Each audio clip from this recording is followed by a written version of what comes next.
If it ends in AT or IDE, you change that to IC, and then say acid. If it ends in ITE, change it to OUS, and say acid. So let's say the polyatomic ion was sulfite. Well, no, I don't use that one. It's nitrite. Right? You change the ITE to OUS, right? Nitrite becomes nitrous, and you would say acid. That's all. No hydro, nothing fancy. So let's do some.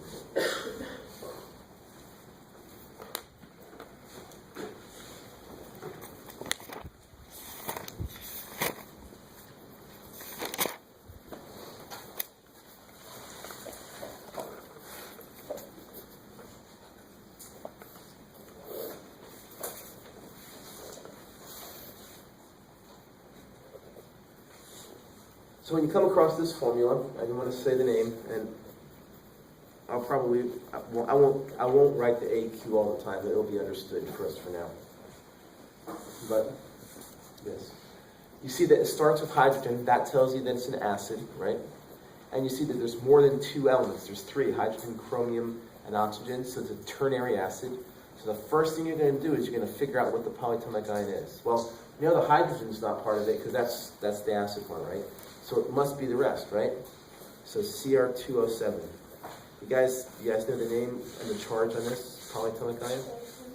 Dichromate. What's the charge? Good.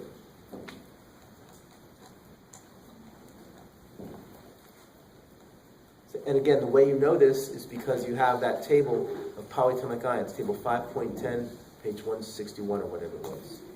Okay? And so, sure, it's a real good idea to have that on your card, just to make sure that you don't make a mistake. But a couple things to watch out for that I've noticed in the past. One is be really careful when you're writing on your card the table of polyatomic ions. Make sure you get the letters right. I and A, they switch back and forth. Like bromate, that's real important to know the difference. And the charge, make sure you get the charge right.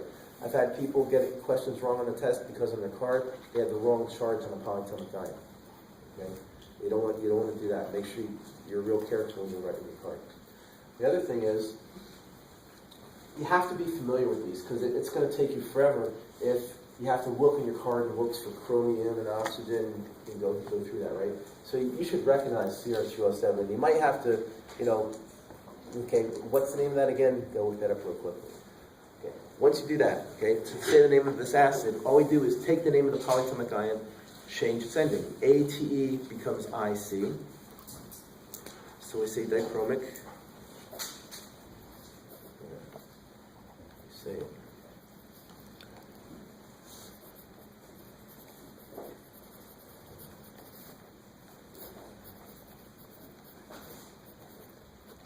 and then acid.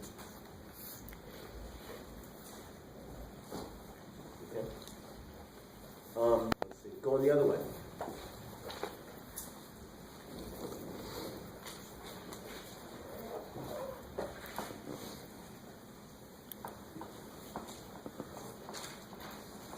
Let's do.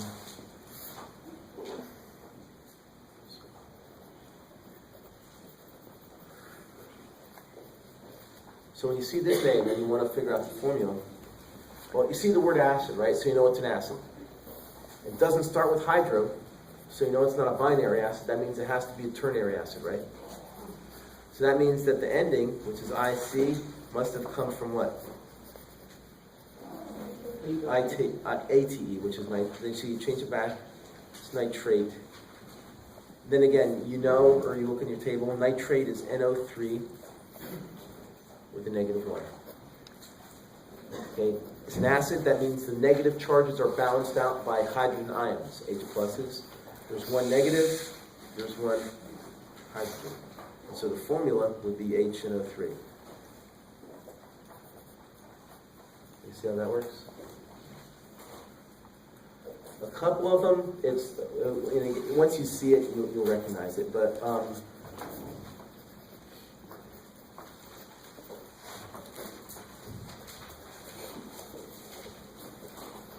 this one here.